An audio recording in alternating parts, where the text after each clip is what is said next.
প্রকাশ্যে পশু কোরবানি ও পশু বলি নিয়ন্ত্রণে সরকারি সিদ্ধান্তকে ঘিরে তীব্র উত্তেজনা ছড়িয়ে পড়েছে পশ্চিমবঙ্গের রাজনৈতিক অঙ্গনে। ঈদুল আজহাকে সামনে রেখে মুসলিমদের ধর্মীয় আচার নিয়ে মুখোমুখি অবস্থান নিয়েছেন বিভিন্ন রাজনৈতিক নেতা। এমন উত্তেজনার মধ্যেই নতুন এক মন্তব্য দিয়েছেন হায়দ্রাবাদের প্রখ্যাত ইসলামিক স্কলার মাওলানা মোহাম্মদ জাফর পাশা।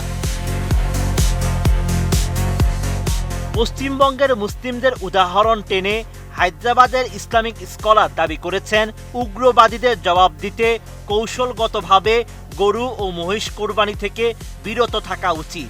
তার এমন মন্তব্যের পরই আরও চাপে পড়েছে হিন্দু ব্যবসায়ী ও ভারতীয় উগ্রবাদীরা।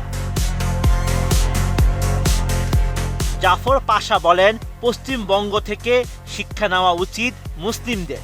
যদি 1 বছরের জন্য গরু ও মহিষ কেনা বন্ধ রাখা হয়, তাহলে যারা এসব প্রাণীর কোরবানির বিরোধিতা করে তারা বড় ধরনের শিক্ষা পাবে। এখনই সময় এসব উগ্রবাদীদের শিক্ষা দেওয়ার।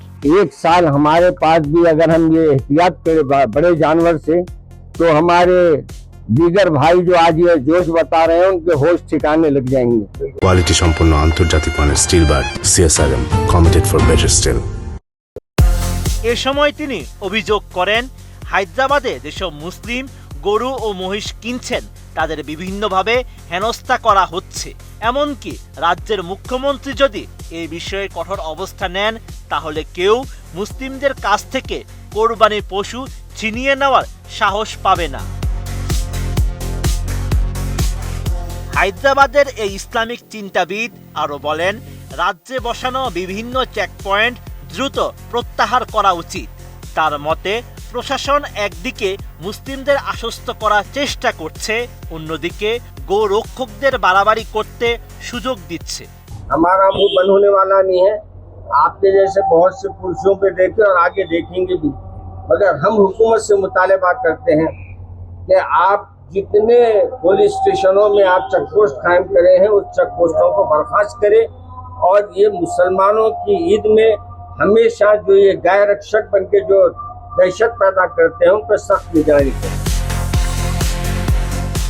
সম্প্রতি পশ্চিমবঙ্গে ক্ষমতায় আসা হিন্দুত্ববাদী বিজেপির সরকার অনুমতি ছাড়া গরু ও মহিষ জবাইয়ের উপর নিষেধাজ্ঞা আরোপ করেছে। অনেকের ধারণা, ঈদের আগে মুসলিমদের গরু কোরবানি সীমিত করতেই এমন সিদ্ধান্ত নিয়েছে মোদির দলটি। তবে এমন পরিস্থিতিতে পশ্চিমবঙ্গের বহু মুসলিম সংঘাত এড়িয়ে বিকল্প পথে হাঁটছেন। তারা গরু ও মহিষের পরিবর্তে ছাগল সহ অন্যান্য হালাল পশু কোরবানির দিকে ঝুঁকছেন।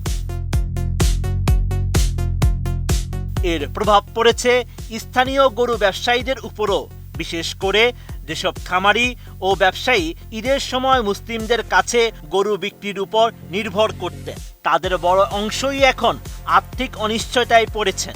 আবার এসব ব্যবসায়ীদের অনেকেই হিন্দু ধর্মাবলম্বী। ঈদটা করতে দিক, আমরা গরুগুলো বিক্রি করি।